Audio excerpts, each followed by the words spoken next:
Buenas noches, hermanos. Que el Señor nos bendiga. En esta oportunidad es un gran honor para mí poder estar en este lugar y quiero que iniciemos este tiempo de alabanza,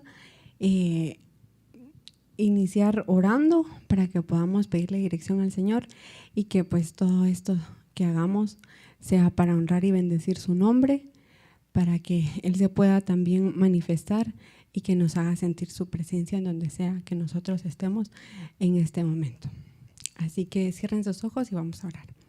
Padre, en el nombre de Jesús, te damos muchas gracias porque tú eres bueno y maravilloso con nosotros, Señor, porque de tu mano, Señor, hemos recibido todo lo que hoy tenemos y aún lo que no tenemos.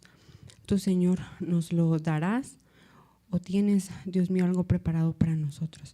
En el nombre de Jesús te pedimos, Señor, que puedas limpiar nuestro corazón, nuestra mente para poder adorarte y bendecirte, Señor, de la forma en la que tú te mereces, como tú esperas que nosotros lo hagamos también, no solamente con alabanzas, sino también con nuestra vida. Pues en este momento nos disponemos, Señor, a buscar de tu presencia por medio de estos cantos, hablar, Señor, a la vida de algunos hermanos que nos estén viendo en este momento y que tú, Señor, les puedas bendecir por medio de estos cantos. En el nombre de Jesús entregamos este tiempo que sea como un olor grato ante tu presencia, Señor, y que tú puedas permanecer con nosotros, Señor, todos los días de nuestra vida. En el nombre de Jesús. Amén y amén. Como les decía al principio, es un gusto poder dirigir este tiempo de alabanza, pero también quisiera que usted ahí donde esté pudiera cantar conmigo estos cantos que a continuación pues vamos a presentar. Y quisiera comenzar con uno que nos recuerda que nuestra vida en esta tierra no es para siempre, ¿verdad? Sino que somos peregrinos en esta tierra y que nuestro Dios siempre tiene todo planificado. Él siempre puede cambiar lo malo que nos sucede en algo maravilloso y puede transformarnos. Estas cosas también nos pueden ayudar a crecer. Y así es que a continuación quisiera cantar este canto que lleva como tema Si el mundo en vez de rosas.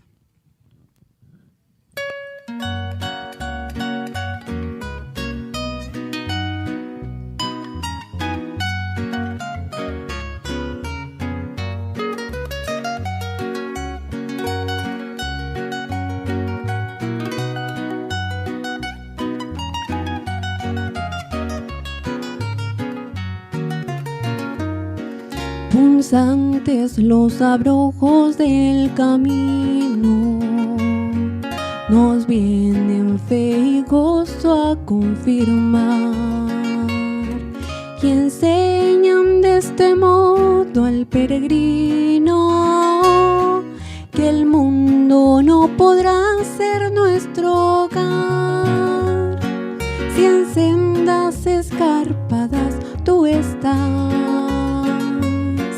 No temas que el Señor te ayudará. Si el mundo en vez de rosas te da espinas, el Señor en rosas todas cambiará. Amén. En este mundo podemos encontrar aflicción, pero el Señor ha prometido que Él ha vencido a este mundo y que podemos confiar en Él. Así es que en esta noche le invito a que pueda meditar en eso y confiar en Él, porque Él tiene cuidado de nosotros.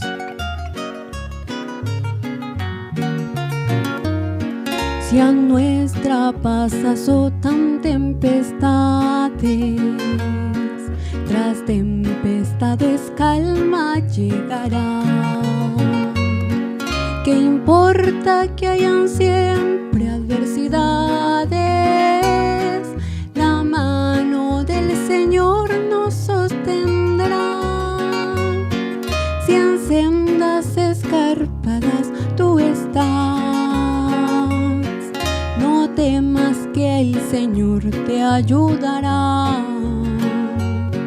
Si el mundo en vez de rosas te da espinas,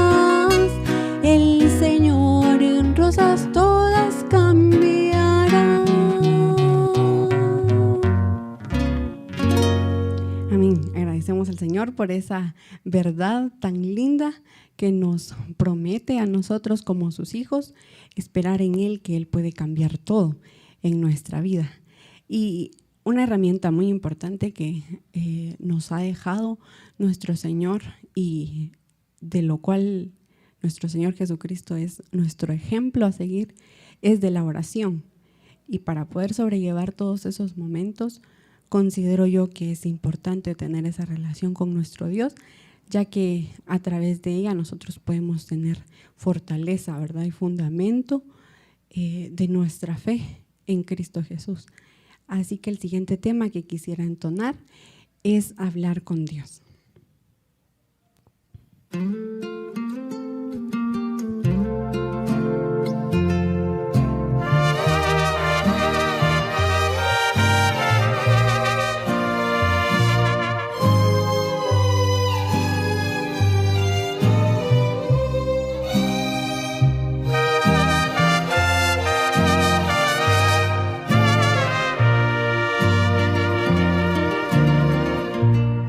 Cuando yo hablo con Dios y le expreso mi sentir, descansa mi corazón, se reanima mi vivir.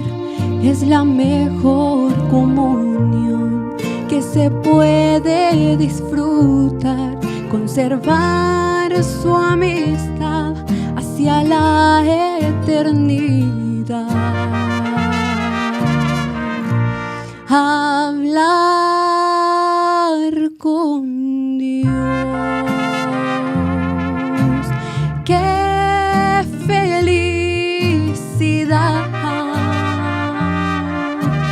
No hay dicha mayor para el mortal. Hablar con Dios.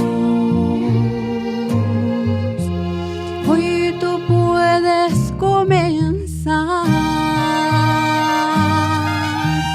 y vas a experimentar en tu vida un cambio real y el gozo del Señor.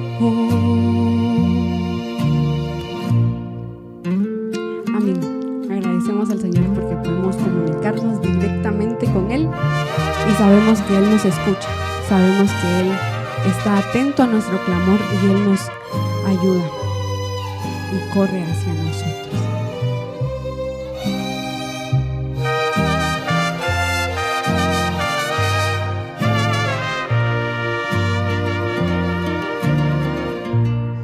Muchas veces al sentir que no puedo caminar, se reanima mi vivir al poder contigo hablar, y así puedo continuar y a otros reanimar.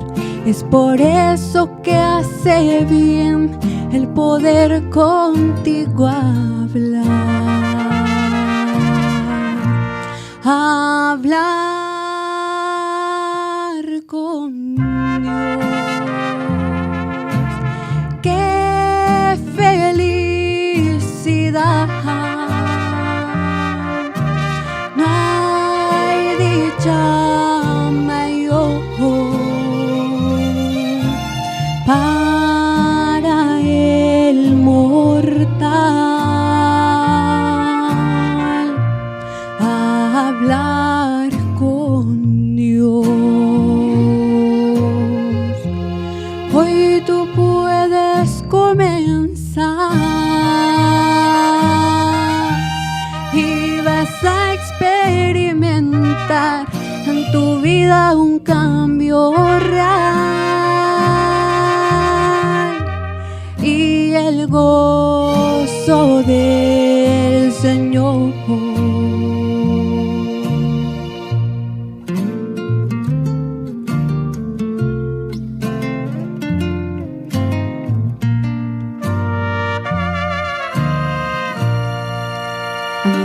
como dice este canto, vamos a poder experimentar el gozo del Señor en nuestras vidas porque sabemos que Él siempre está con nosotros y que Él nos escucha. Sabemos que tenemos a un Dios todopoderoso que acude a nuestro llamado.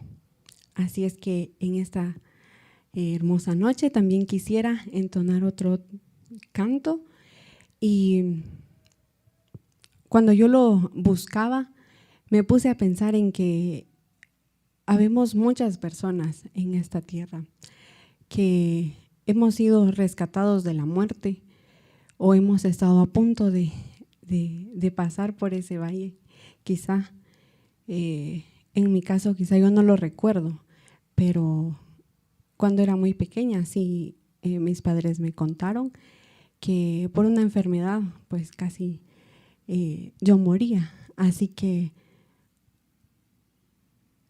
hay muchas personas también y muchos hermanos que han estado quizá al borde de la muerte por una enfermedad, por un accidente tal vez, por alguna situación mala de la vida, pero el Señor nos ha rescatado y así también en Cristo Jesús somos nueva criatura y Él nos ha dado nueva vida en Cristo Jesús, y es por eso que quisiera entonar este canto que lleva como tema Gracias, Señor.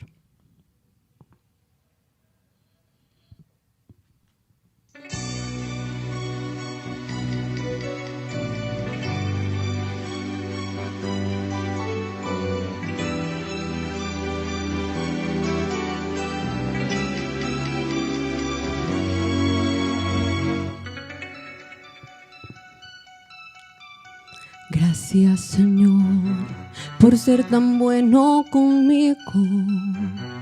La vida tuve en un hilo y hoy me has dejado empezar a vivir.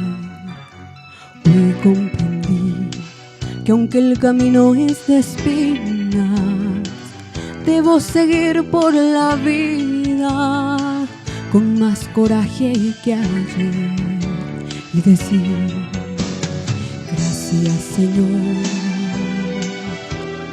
Gracias, Señor, porque has probado mi fe y me has llenado de amor.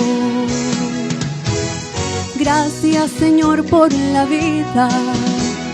Gracias, Señor, por tu amor. Hoy puedo amar, sonreír y cantar. Por todo, gracias, Señor. Gracias, Señor, por la vida. Gracias, Señor, por tu amor. Hoy puedo amar, sonreír y cantar. Por todo, gracias, Señor.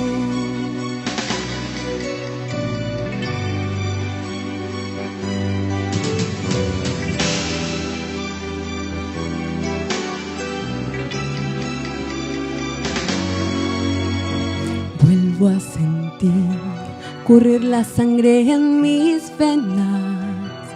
Ya no me importan las penas. Me has enseñado a gozar y a sufrir. Disfrutaré de la mañana la brisa. Regalaré una sonrisa por cada estrella que ves y viviré. Gracias, Señor. Gracias, Señor, que aún disfruto del sol, sus rayos y su calor. Gracias, Señor, por la vida. Gracias, Señor, por tu amor. Hoy puedo amar, sonreír y cantar. Por todo, gracias, Señor. Gracias, Señor, por la vida. Gracias, Señor, por tu amor.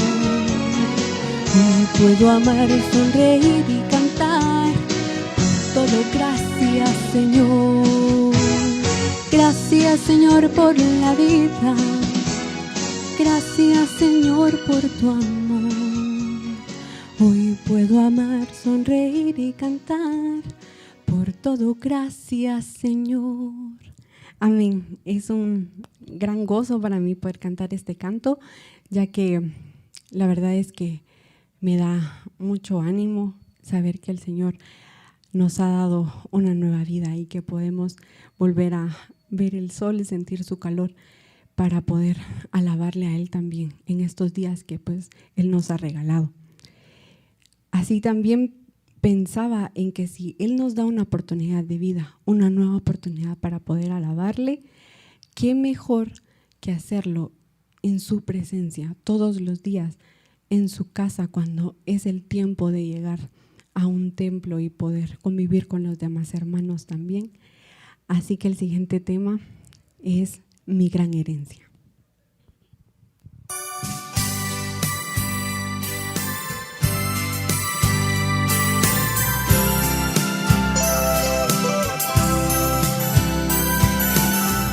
Quiero que me acompañen. Quiero vivir haciendo tu voluntad, bendito Cristo. Cambia mi mente, que un día pueda pensar como tú piensas. Prefiero un día en tus atrios, en tu presencia,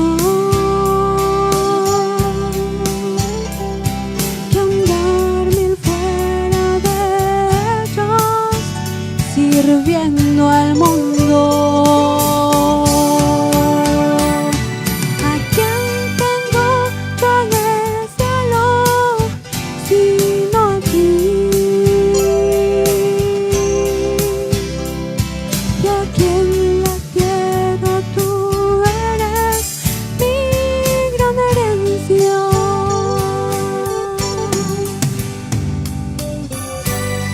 Qué bendición poder saber que nuestro Señor es nuestra herencia aquí en el cielo y que podemos nosotros disfrutar de Él cuando deseamos.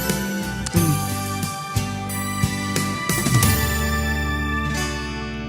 Todo mi ser anhela la dulce paz de tu presencia. Por las mañanas te buscaré porque tú eres mi gran herencia. Prefiero un día en tus atrios, en tu presencia, que andar mil fuera de ellos, sirviendo al mundo. ¿A quién tengo yo en el cielo sino a ti? Y aquí en la tierra tú eres mi gran herencia. Quiero un día en tus atrios, en tu presencia, que andar mil fuera de ellos, sirviendo al mundo. ¿A quién tengo yo en el cielo sino a ti? Y aquí en la tierra tú eres mi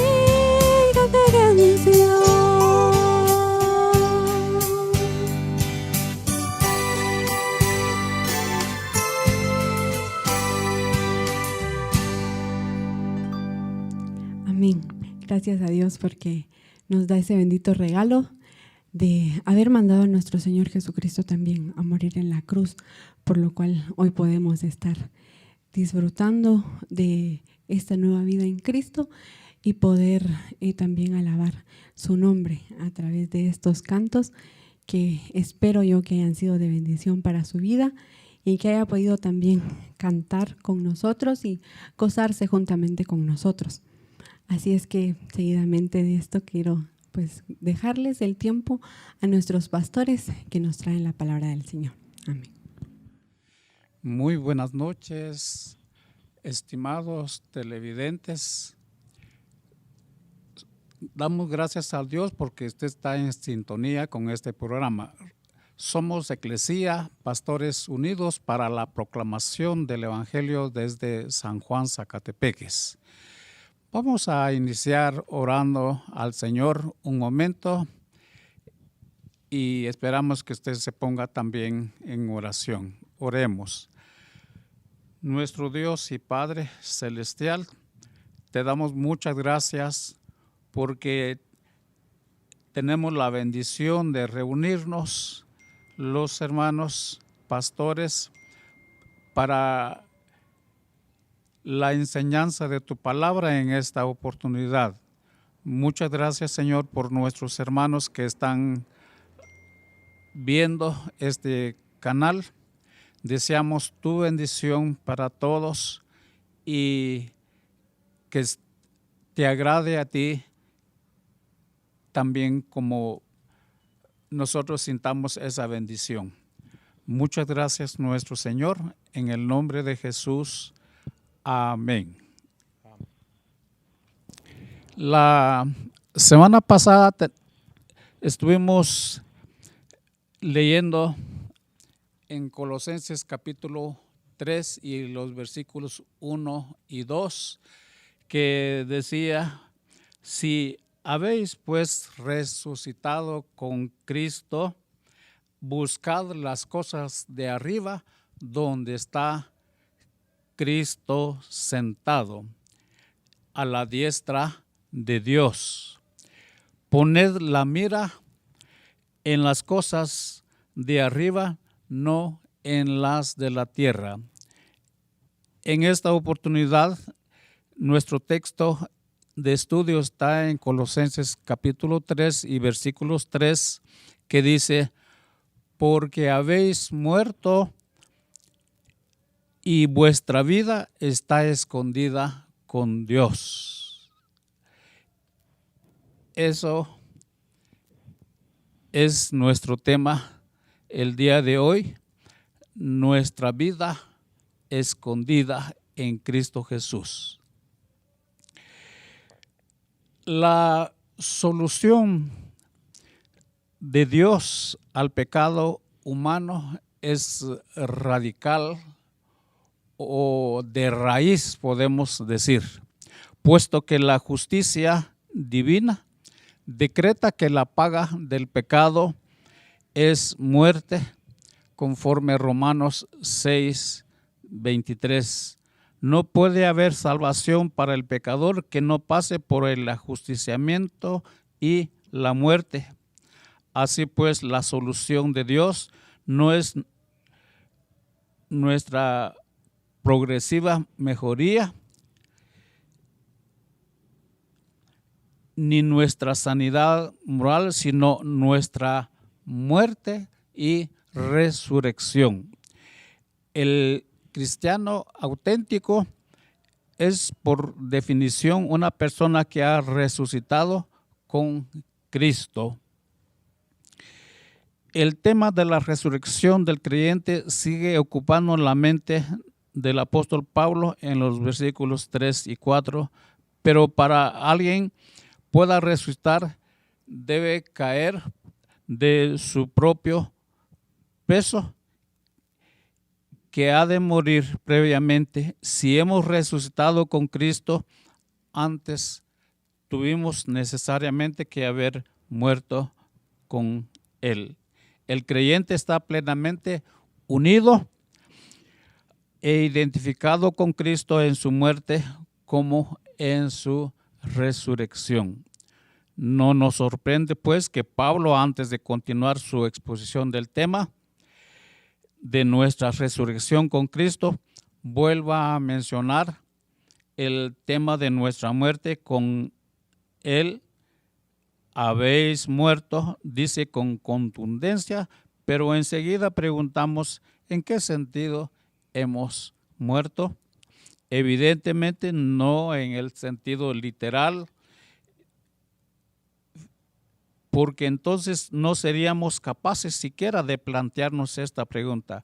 Los colosenses, al recibir y leer esta epístola, están bien vivos. Cae por su peso que el apóstol está hablando de una manera figurativa. Los creyentes hemos muerto al pecado. Romanos 6:2. A la ley, Romanos 7:4, y a los principios elementales del mundo, Colosenses 2:20. Pero, ¿qué entendemos por eso? ¿Acaso significa que gracias a haber nacido de nuevo por obra del Espíritu, ahora que sea imposible caer en el pecado? Desafortunadamente, el pecado envuelve fácilmente aún al creyente regenerado. Si así no fuera, nos sobrarían las exhortaciones bíblicas a que debemos despojarnos del pecado, a no admitir su dominio ni obedecerlo, y a no presentar nuestros miembros a su servicio o a desecharlo. No, Pablo está empleando la misma clase de lenguaje que ya hemos visto en Colosenses 2:11, 12 y 2:20. Está pensando en la muerte del creyente juntamente con Cristo y en las subsiguientes consecuencias prácticas de esa muerte en la vida diaria.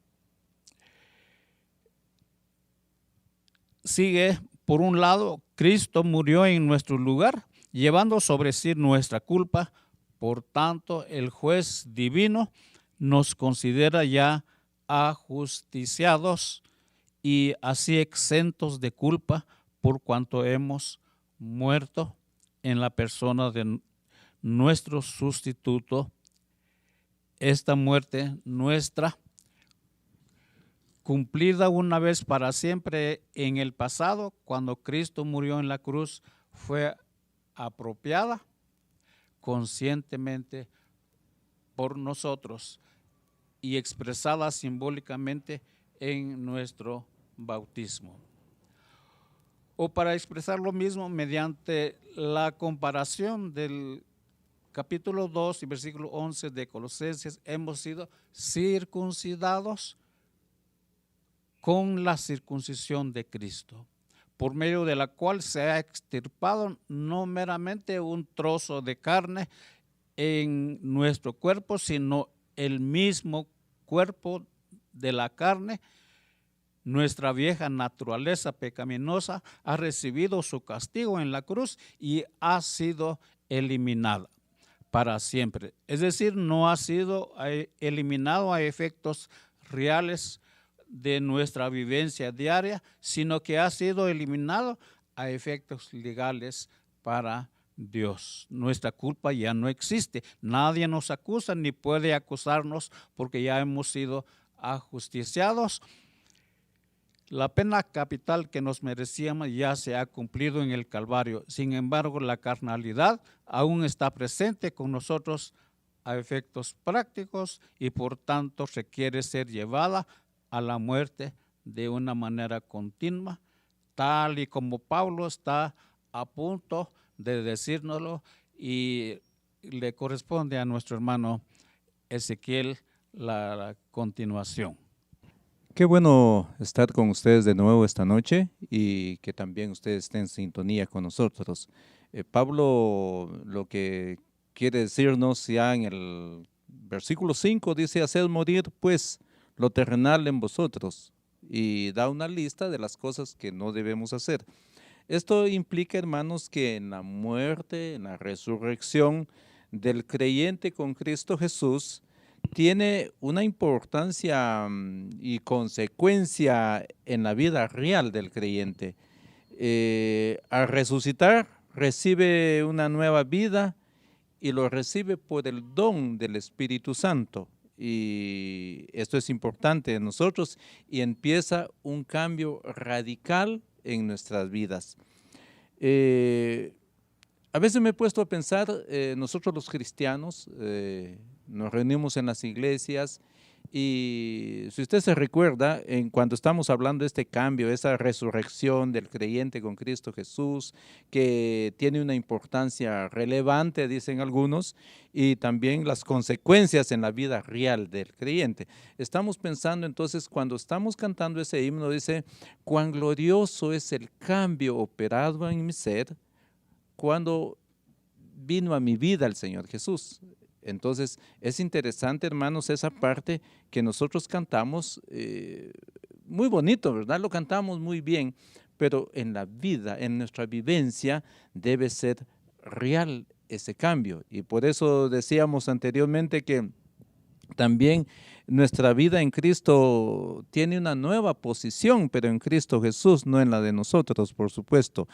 Entonces tenemos que ver esto con respecto a nosotros cuando conocíamos a Dios. Cuando no conocíamos a Dios, no teníamos ninguna comunión con Él, y en vez de someternos al reino legítimo de nuestro Creador, se dejaba gobernar por los principios elementales que rige el mundo. Y eso lo hablaba Pablo ya en el capítulo 2 y versículo 20.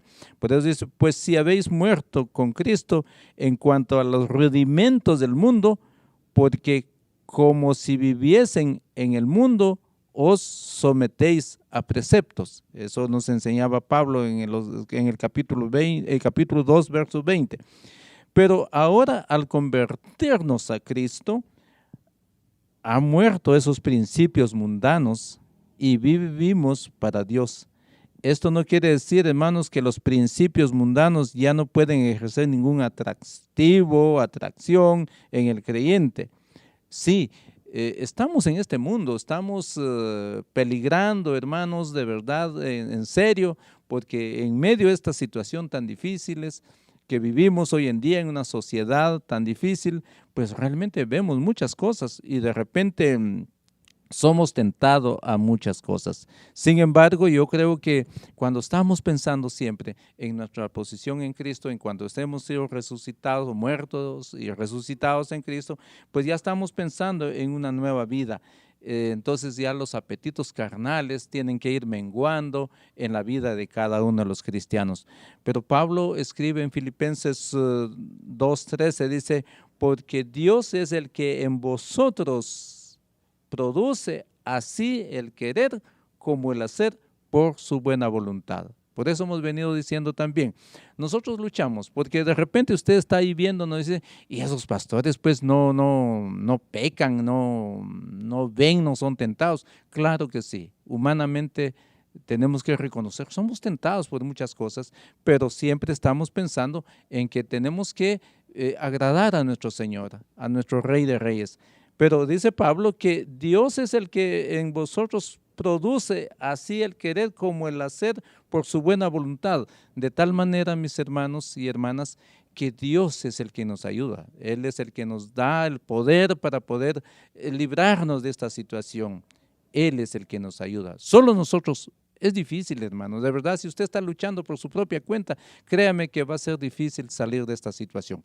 Pero si está pensando en que el acompañamiento del Espíritu Santo y Cristo mismo, le aseguro que va a salir victorioso de esta situación. Entonces, todas las cosas malas que tal vez está usted pensando hacer o está haciendo, porque de repente está en esta situación, decir, es que yo qué hago, pues es que yo no puedo salir de esta situación, todavía hablo malas palabras, todavía hago tal cosa.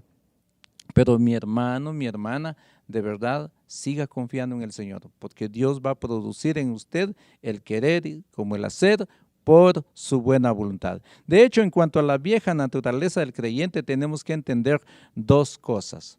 Primero, puede resumirse con las palabras, habéis muerto. La segunda, con la palabra, haced morir.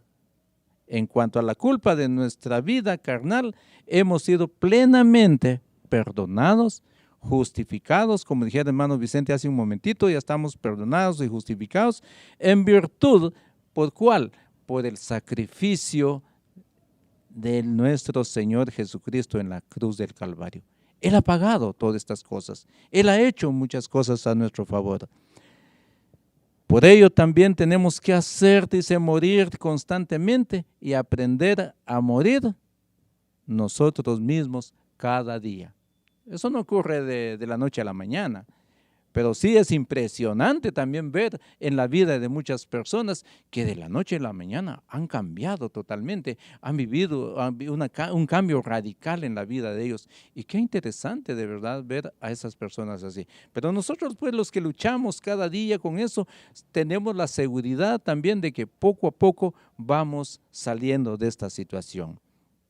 Y aquí el tema del apóstol ha sido más bien nuestra posición en Cristo. O sea, Pablo viene hablando de eso, que nosotros tenemos una nueva posición en Cristo y por tal razón debemos vivir esa parte.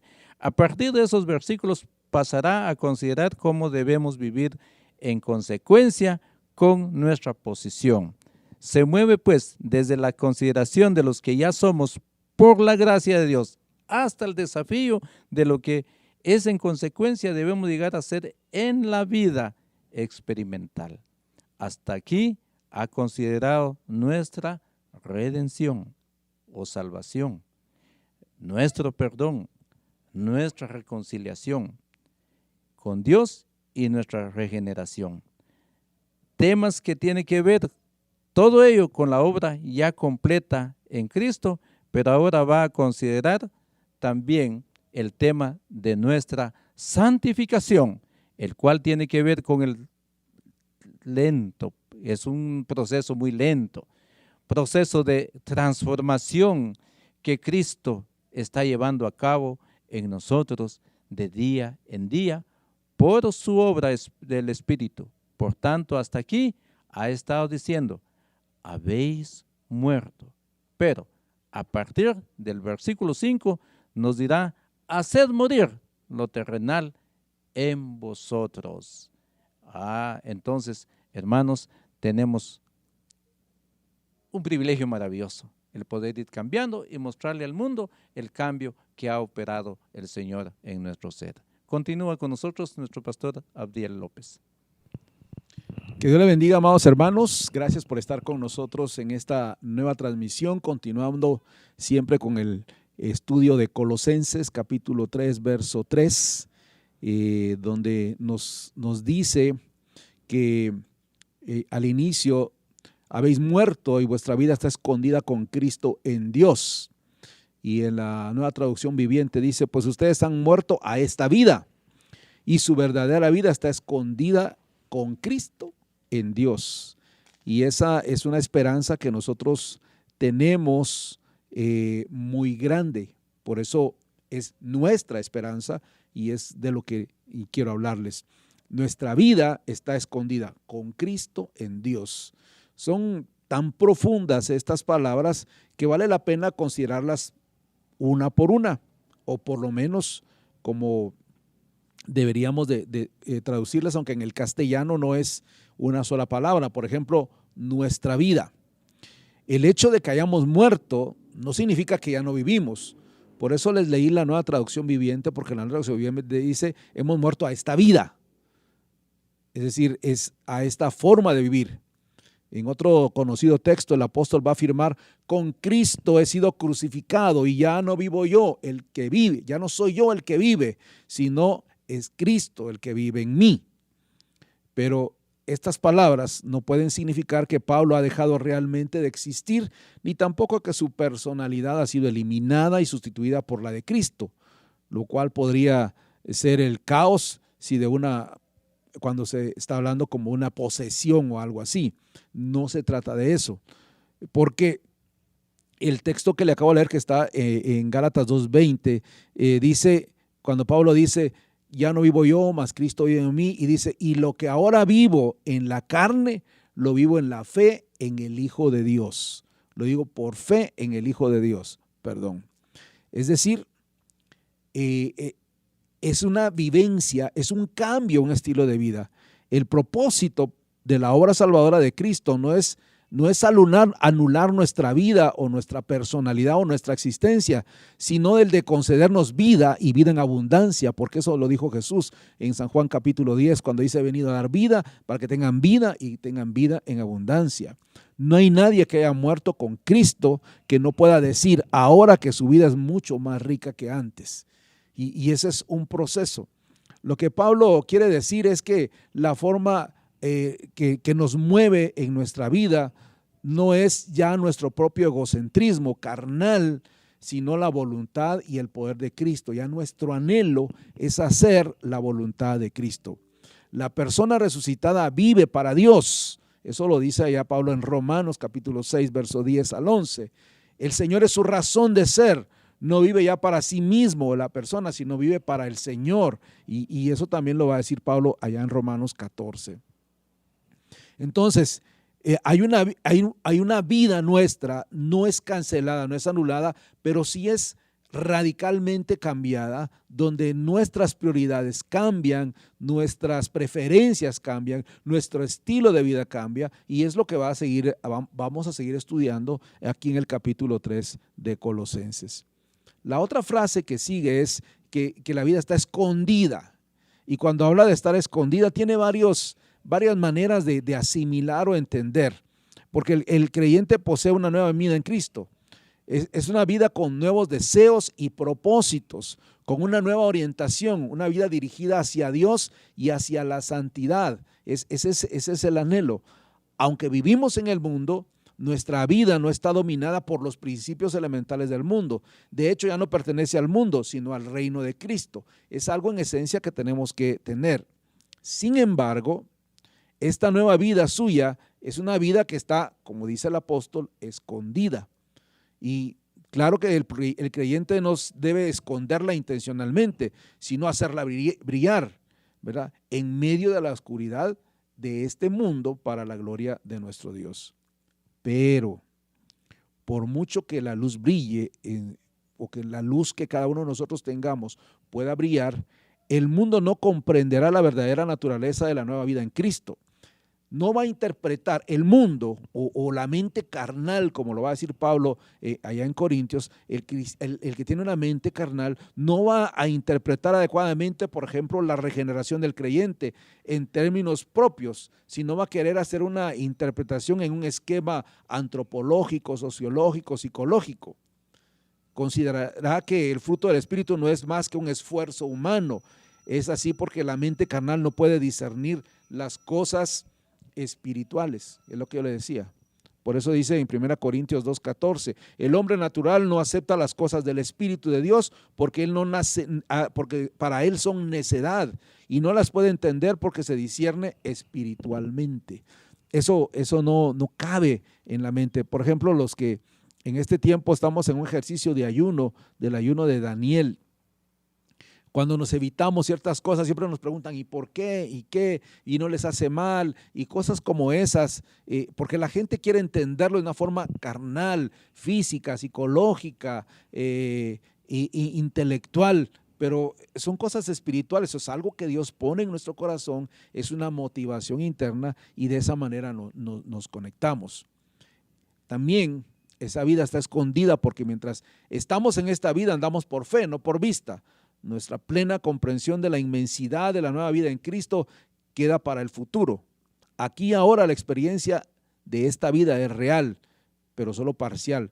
¿Por qué? Porque aunque estamos en ese proceso de esta vida, más adelante va a decir el apóstol Pablo, por ejemplo, haced morir.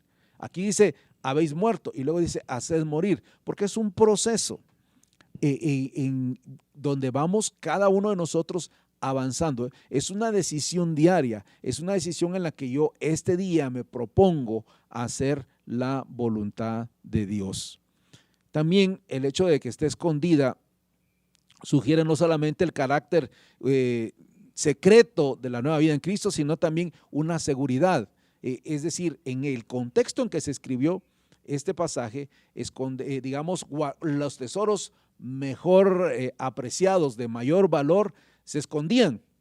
Usted ha visto, estoy seguro que ha visto más de una película donde los tesoros se escondían en unas tinajas, en unas cosas, donde aparentemente pasaban desapercibidos, pero estaban seguros. Estaban seguros, y este es el concepto que también el apóstol quiere transmitir, un concepto de seguridad, porque no está escondida en mí, ni está escondida en mi capacidad, ni en mi humanidad, ni en mi intención de hacer las cosas buenas. Un amigo publicó un día de estos esta frase, y dice: las buenas intenciones siempre producen buenos resultados. Y luego deja puntos suspensivos y dice: la mitad de las veces. Entonces, aunque tengamos todas las buenas intenciones, nosotros siempre tenemos la tendencia a poder fallar y vamos a fallar. Pero hay una certeza, o sea, no está escondida en mi capacidad, en mi forma de ser. La vida que tengo en Cristo está escondida en Él y de ahí nadie me la puede quitar. Por eso nosotros hablamos de esa certeza de que cuando el Señor nos toma por hijos, ciertamente somos sus hijos y Él es nuestro Padre y Él nos ama y nos mantenemos firmes en ese sentido. Es como una semilla que llevamos plantada nosotros. Nadie la ve, nadie se la imagina, nadie se imagina lo que está a punto de convertirse. Es una hermosa planta. A veces, por ejemplo, cuando llegamos a Cristo o cuando hemos fallado, fracasado, alguien ve y dice: no, ya se arruinó, ya todo ven lo malo, pero no ven lo que se está gestando en la mente de Dios, algo extraordinario, algo bueno, algo maravilloso. Así también nuestra vida empieza como una semilla escondida que está destinada a fructificar. Entonces, la persona que cree de verdad en Jesucristo tiene una herencia eterna guardada y garantizada por Dios. Es cierto que ahora mismo no se ve ni se puede tal vez imaginar, pero esta herencia es inseparable de la vida abundante e inmortal que nos espera. Esta existencia no se separa, estamos conectados. Al saber pues que nuestra vida está escondida en Dios, podemos estar seguros de que el mismo Dios es el que guarda nuestra herencia, guardará también nuestras vidas. Nadie nos separará de su amor, va a decir el capítulo 8 de Romanos, ni nos arrebatará de sus manos, va a decir San Juan capítulo 10. Así que nuestra vida escondida en Cristo está segura y garantizada. Continúa con nosotros, Pastor Bernardo. Es una bendición poder continuar con el desarrollo de este tema y específicamente en la parte de este versículo donde menciona que nuestras vidas están escondidas con Cristo en Dios. Parte esencial de las cartas del apóstol es de mencionar esta parte de identificarnos como creyentes en Cristo o con Cristo. De hecho, se refiere a que nosotros estamos viviendo esta vida en Cristo. Es por ello que esta frase es un poco o más relevante, que él menciona en esta parte que estamos con Cristo, que nuestras vidas están escondidas, ¿verdad? Prefiere decir de esta manera que están escondidas con Cristo y en Dios. Y esto nos hace a nosotros reflexionar y que nosotros nos podamos identificar que con el Señor nuestras vidas y nuestra vida actual está escondida, porque la suya también lo está. Y nuestra vida no solo será manifestada en su plena gloria cuando se manifieste la suya. No debemos de sorprendernos que el mundo no reconoce la vida que nosotros tenemos en Cristo. Todo se es cuestionado: ¿por qué se hace esto? ¿Por qué se deja de hacer aquello? Y es la explicación más básica y más sencilla es porque tampoco reconocen la suprema dignidad y la autoridad de Cristo. Alguien que no conoce a Cristo, que no ha reconocido, va a dudar de lo que ve en nosotros como creyentes, va a pedir explicación de que por qué se hace de esa manera y hasta llegar al punto de criticar. No han llegado a comprender que nosotros somos hijos de Dios y es porque definitivamente no entienden que Él es el Hijo de Dios. Por eso este mundo no nos conoce, como lo menciona Primera de Juan 3:1. Dice: Por esto el mundo no nos conoce, porque no le conoce a Él. Es decir, que para poder entender los misterios de Cristo, para poder entender la manera que es expresado en estos versículos, la manera antigua de vivir, de como es expresado en otras frases, que debemos menguar nosotros para que Él sea exaltado, para que Él pueda crecer. Tanto nosotros como el Señor somos víctimas de las cegueras espiritual del mundo. No nos van a comprender. Nuestra identidad y la suya están veladas a los ojos incrédulos. Para poder entender los propósitos y lo que el Señor nos está pidiendo, debemos de acercarnos más a Él. Es una vida espiritual por la que nosotros empezamos, y ese cambio de nuestra vida y cercanía espiritual conlleva a un cambio y a la vida o de la vida física. Es una frase que nos infunde a nosotros mucha confianza y de una esperanza que nosotros tenemos un futuro y tenemos esa seguridad. ¿Por qué nosotros confiamos tanto en esas promesas? ¿Por qué nosotros hemos creído en un Cristo que fue glorificado y tenemos esa esperanza que, a pesar de que el mundo lo rechazó en aquel entonces, nosotros tenemos esa esperanza de que Él vino a cumplir un propósito, hemos creído en Él y que esperamos su segunda venida, aún en medio de los desprecios que este mundo le ha hecho tanto a Él y definitivamente a nosotros como creyentes. Nuestra condición presente es la de morir con Él a nuestro destino, de morir con Él. Nuestro destino futuro es vivir y reinar con Él, así como nos lo menciona 2 de Timoteo, capítulo 2, versículos 11 al 12. Si ahora padecemos con Él, después seremos glorificados con Él. También nos menciona esto en el libro de Romanos, capítulo 8, versículo 17. Y es porque nuestras vidas están escondidas en Él. Esa seguridad que nosotros tenemos de todas estas promesas que hemos entendido, así como lo menciona en Juan 15, que habla sobre que el mundo va a aborrecernos a nosotros como creyentes. El versículo 18 de Juan 15: si el mundo os aborrece, sabed que a mí me ha aborrecido antes que a vosotros. Si fuerais del mundo, el mundo amaría lo suyo, pero porque no sois del mundo, antes yo os elegí del mundo, por eso el mundo os aborrece. Nuevamente nos aclara en 2 de Timoteo, palabra fiel es esta: si somos muertos con Él, también viviremos con Él. Si sufrimos, también reinaremos con Él. Si le negáramos, Él también nos negará. Haciendo la aclaración que nuestra manera de vivir es precisamente la misma que Él vivió. Así como Él fue rechazado, así como Él fue despreciado, nosotros, por seguir a Cristo de la misma manera, porque nuestra vida está con Él, es que nosotros hemos de pasar estos mismos padecimientos. El énfasis que hace al final de que nuestra vida está con Cristo y en Dios, eso nos hace a nosotros permanecer firmes en esta esperanza.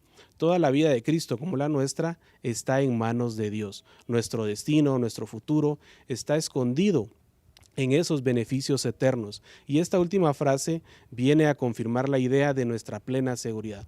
¿Por qué confiamos tanto en este evangelio? ¿Por qué creemos con tanta seguridad? ¿Por qué lo proclamamos? Es por la garantía que tenemos en Dios. ¿Qué tipo de garantía es nuestra fe?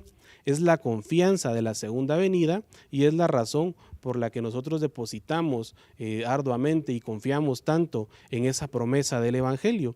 Y no solo en esa promesa del evangelio, sino esto también tiene un respaldo porque confiamos en la garantía firme que es palabra de Dios y que es el carácter de Dios.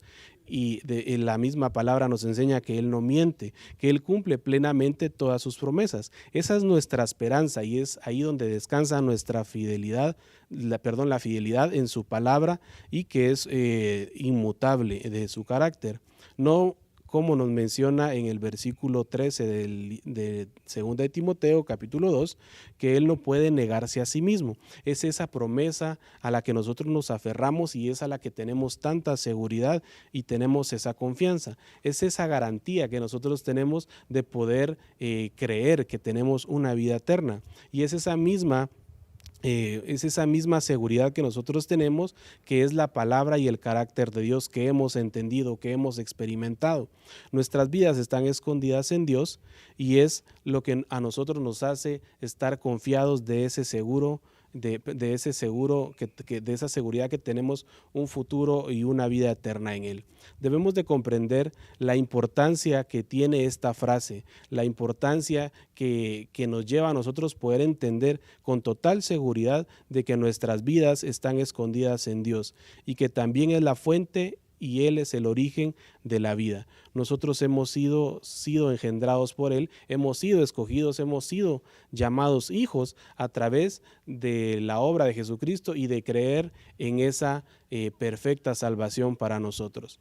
Igualmente, Él es quien sostiene toda nuestra vida, como nos menciona en Hechos 17:28. En Él vivimos, nos movemos y existimos. Esa plena seguridad y esas promesas son las que a nosotros nos hacen permanecer, y es lo que expresan estos versículos, que estamos con Cristo y en Dios. Continuamos con el desarrollo del tema con Pastor Eliseo.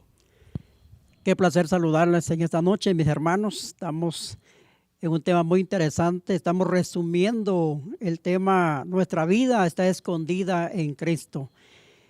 Nuestro hermano David, quien es el autor de estas notas, está dando un testimonio de cómo Dios y cómo el enemigo también ha trabajado su vida, y qué bueno poder ahondar en ella y poder aprender también de las experiencias personales de cada persona. Y él como pastor pues nos orienta a poder cómo desenvolvernos cuando las situaciones se vuelven adversas. Detrás de todo lo que Pablo nos ha dicho en el verso 3, está sin duda el deseo de reafirmar la verdadera posición espiritual del creyente, en contraste con lo que enseñaban los falsos maestros, que probablemente ellos intentaban convencer a los colosenses de que la fe en Cristo estaba bien, pero que no era suficiente estar en Cristo. Era un primer peldaño en la larga subida a Dios, pero hacían falta muchos pasos más. Pablo ya había contestado diciendo que en Cristo somos o estamos completos, según el verso 10 del capítulo 2. No nos hace falta nada más. No hay más que pueda añadirse a su obra salvadora, completa y perfecta. Quien en Cristo está en Dios, y el que está en Dios lo tiene todo. También estos falsos profetas y maestros intentaban amenazar a los creyentes con la idea de que si los poderes ocultos no se apaciguaban debidamente, podían intervenir para separar a los creyentes del amor de Dios y de la salvación eterna. Pero esto no es cierto, porque la vida del creyente está escondida en Dios, fuera del alcance de las huestes malignas, según Romanos capítulo 8, 38 y 39. Este versículo, dice nuestro hermano David, llegó a ser de suma importancia para mí a raíz de una experiencia que tuve hace muchos años, cuando viví una serie de confrontaciones en la guerra espiritual que nunca había experimentado, cuenta él, antes, y hasta la fecha nunca he vuelto a experimentar. De entonces las llamo mis noches negras. Me ocurrieron quizás una o dos veces al mes durante aproximadamente un año. Qué interesante escuchar la historia de nuestro hermano. Despertaba en las horas tempranas de la madrugada con una terrible sensación de opresión satánica. Era una sensación con síntomas físicos, un nudo en el estómago, una gran tensión nerviosa y sudores fríos, a veces con sensación de náusea, pero mucho peor de lo físico era el pánico y terror provocado por la opresión de una presencia maligna, sensación de tinieblas y desesperación. Y él nos cita el caso de Abraham en el capítulo 15, 12 de Génesis, cuando dice lo siguiente: a la caída del sol sobrecogió el sueño a Abraham, y aquí que el temor de una grande oscuridad cayó sobre él. Este era un encuentro histórico en la vida de Abraham, en el momento que él hace un voto, un compromiso con Dios, lo que se le ha llamado el pacto abrahámico, y en ese momento de tener que tener que estar delante de Dios y ver los animales muertos, dice que Abraham tuvo un temor de una grande oscuridad que cayó sobre él. El hermano David cuenta que esa parte de su experiencia la vivió él. Dice él, agrega, alucinaciones mías, fruto de una imaginación neurótica, proyecciones psicosomáticas de mis propias preocupaciones, meros reflejos de una serie de tensiones personales que vivía en aquellos momentos de pecados sin confesar o de tensiones personales, también problemas sin resolver, clara evidencia de que yo estaba lejos del Señor y en baja forma espiritual. Quizás puede haber algo de verdad en cada una de estas sugerencias. Yo no soy quien para juzgar, tú tampoco, el Señor lo sabe. Solo doy fe de lo que experimenté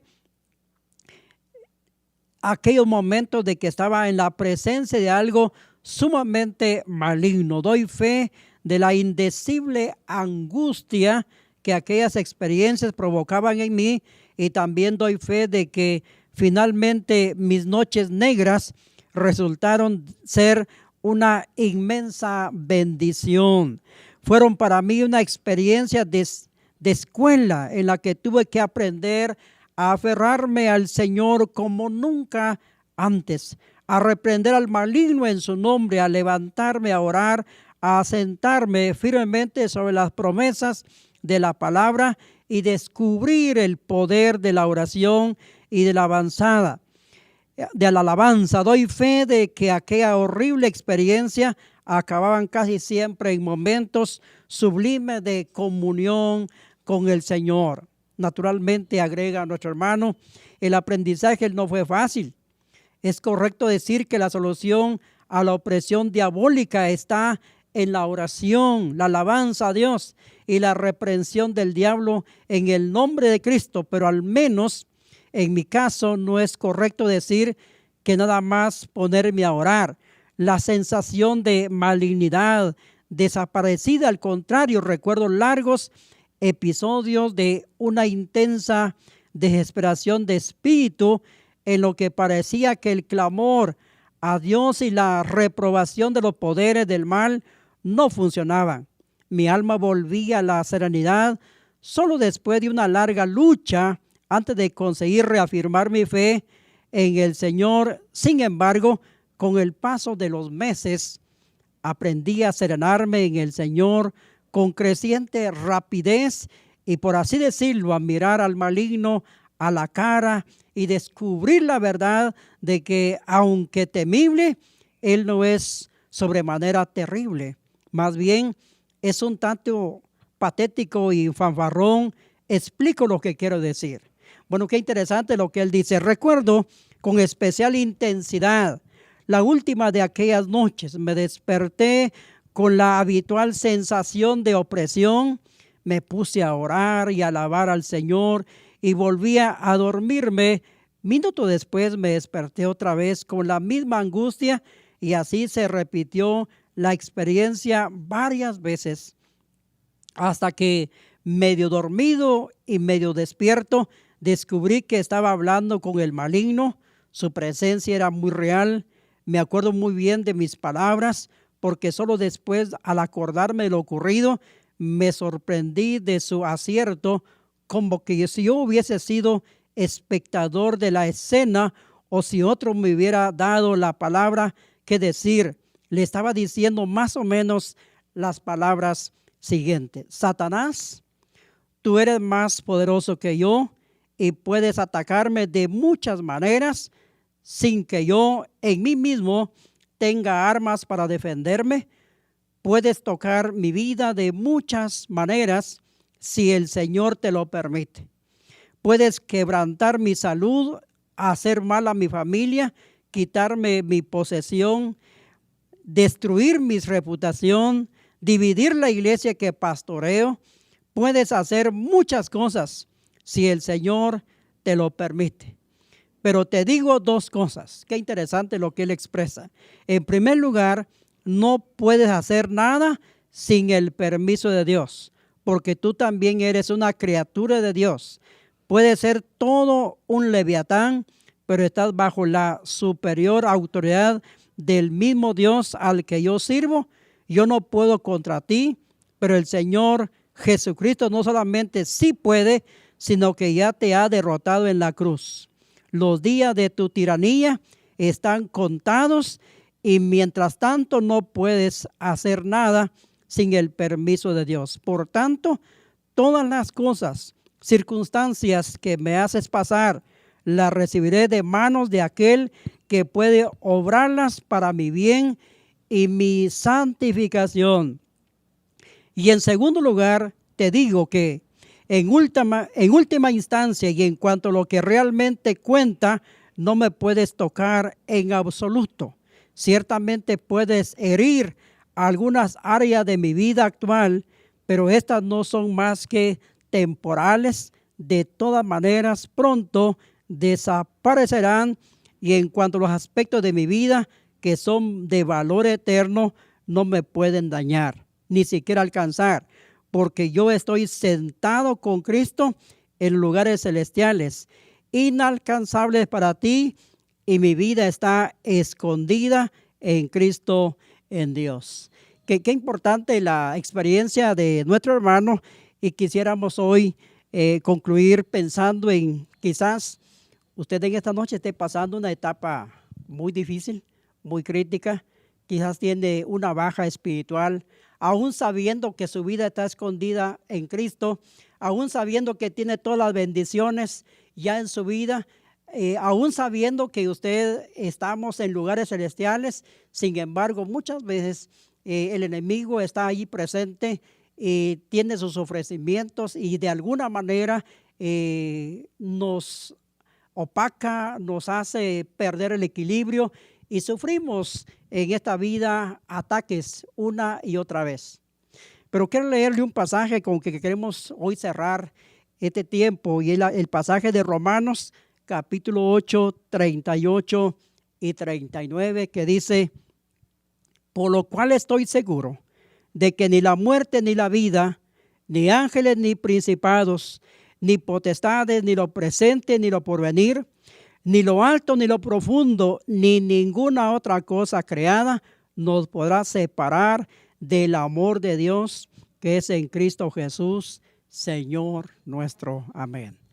Así que, mis hermanos, nuestra vida está escondida en Cristo, y lo que pueda estar sufriendo, lo que pueda estar pasando en este momento, pueda que esté pasando una crisis en cuanto a su vida privada o pública, no sabemos realmente lo que esté pasando. Recuerde, estamos en el amor de Dios, y como decía Pablo, estoy seguro que nadie me podrá separar de ese gran amor, porque nuestra vida está escondida en Dios. Por tanto, haga suyo el pasaje de Colosenses capítulo 3, verso 3. Queremos orar en esta noche y queremos decirle de que seguiremos estudiando la palabra del Señor, porque de allí tenemos todo el aprendizaje para nuestro vivir diario, y deseamos que el estudio de hoy le haya sido de mucha bendición, de mucho provecho.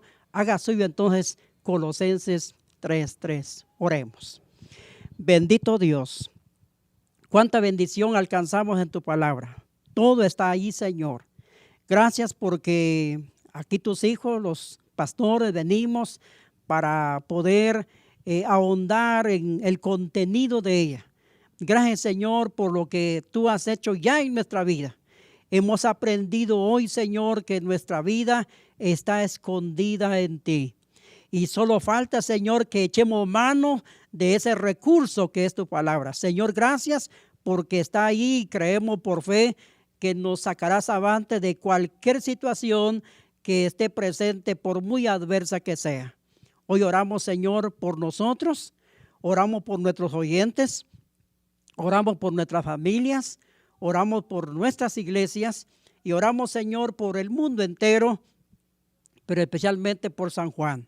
Oramos, Señor, para que haya esa lucidez, Señor, de escudriñar tu palabra, pero también, Señor, vivirla y ponerla en práctica, y estar convencido, Señor, de que estás con nosotros, como lo dijo Moisés en la carta de Hebreos, Señor, de que Él se sostuvo como viendo al invisible.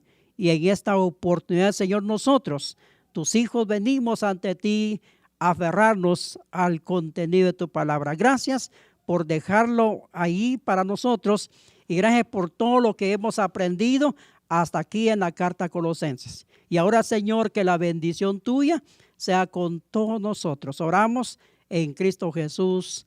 Amén. Muy bien, esto ha sido entonces el tiempo de Pastores Unidos. Eclesía se ha hecho presente. Deseamos que la gracia de Dios sea con usted. Así que saludos, mis hermanos. Bendecida noche.